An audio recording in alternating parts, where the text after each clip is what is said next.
The day my ex-wife looked me in the eyes and said, "No one will ever love a broke, single dad like you," I almost believed her. I was standing in a cracked parking lot, clutching my daughter's hand, feeling like the world's biggest failure. She had the Rolex, the luxury SUV, and the new husband. I had a mounting stack of bills and a hollow ache in my chest that wouldn't go away. I thought I was destined for a lifetime of loneliness, but I didn't know that my rock bottom was actually the foundation for a love story that would make her billion-dollar lifestyle look like pocket change. The humidity of a New York summer hung heavy over the cracked concrete of my apartment complex, but it was nothing compared to the weight of Vanessa's gaze. She stood there, leaning against her new husband's obsidian black SUV, her designer heels clicking with an impatient, rhythmic disdain. I was kneeling to straighten my 6-year-old daughter Sophie's jacket, trying to keep my hands from shaking. "Daddy, why does Mommy look mad?" Sophie whispered. I forced a smile I didn't feel. "Grown-up stuff, princess. Go on up, I'll be there in a second." As Sophie trudged toward our second-story unit, Vanessa didn't waste a second. "Look at this place, James," she sneered, gesturing toward the peeling paint. "You're drowning. You can barely afford her school supplies, let alone a life. I'm moving her to the private academy in the fall. My husband is paying." Nobody talks about this specific kind of pain, the silent, grinding struggle of a man who feels he's failing the one person who matters most. It's the heartbreak of being told your best isn't good enough. "I'm doing the best I can, Vanessa," I said, my voice sounding thin even to my own ears. She laughed, a sharp, cold sound. "Your best is a studio apartment and a shift at a coffee shop. Let's face it, no one is ever going to love a man who comes with this much baggage and this little potential." She drove away, leaving those words to echo in the empty parking lot. I felt like a ghost in my own life. I had no idea that just 2 hours later, while I was cleaning a spilled latte at the cafe, a woman would walk in whose life was even more complicated than mine, and she was looking for more than just a shot of espresso. With the bell over the cafe door rang at 4:30 p.m., signaling the arrival of the afternoon rush, but the woman who walked in didn't belong in a neighborhood shop. She was wearing a tailored gray suit that probably cost more than my car, and her eyes held a level of exhaustion that I recognized instantly. This was Eliza Harrington. At the time, I didn't know she was the CEO of Harrington Tech or that she was currently the target of a hostile takeover.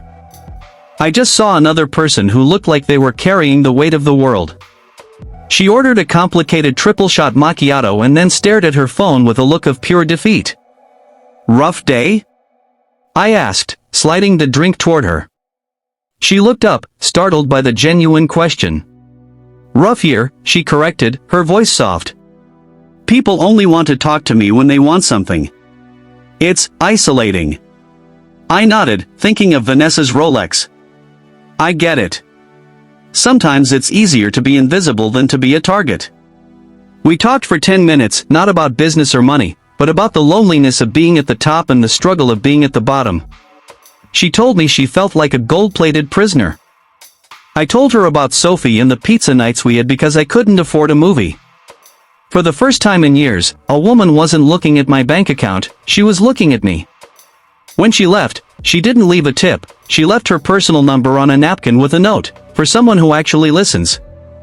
I stared at that napkin for 3 days, convinced it was a mistake or a prank. I was just a broke dad, right?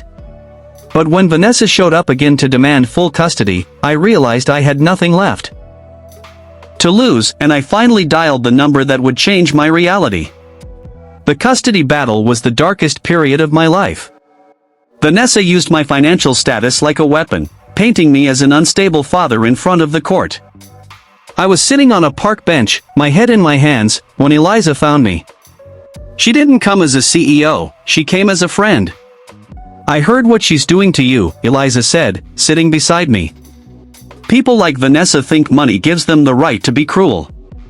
I want to show her she's wrong."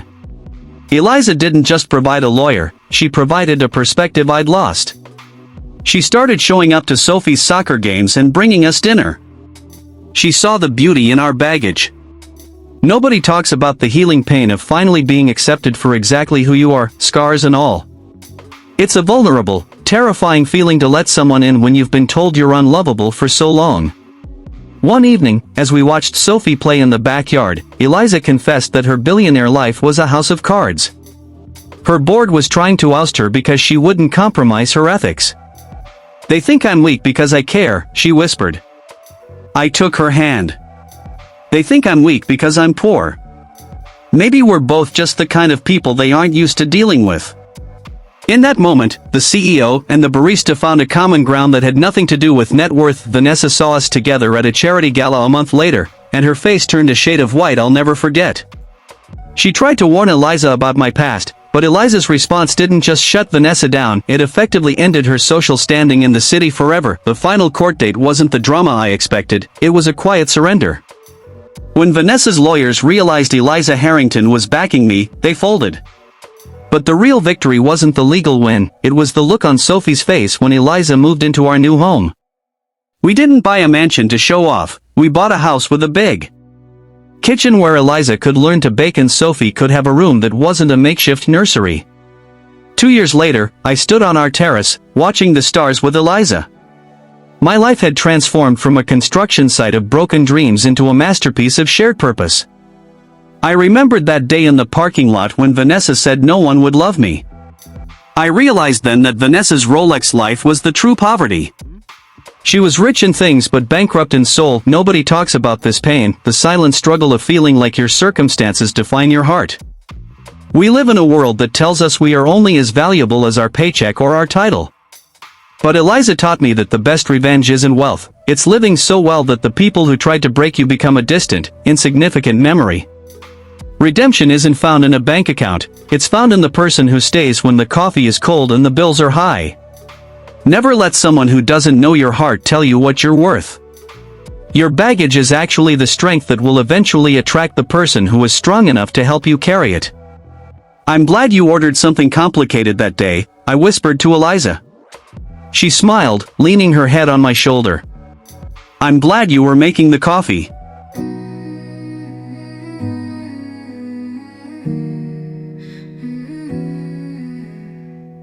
I sit here humming to the empty air. Your shadow's gone, but your scent's still there.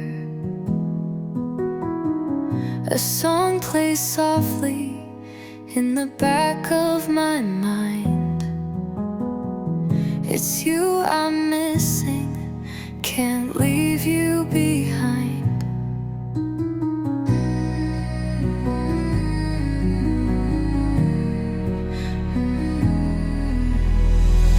The moonlight flickers through the broken glass.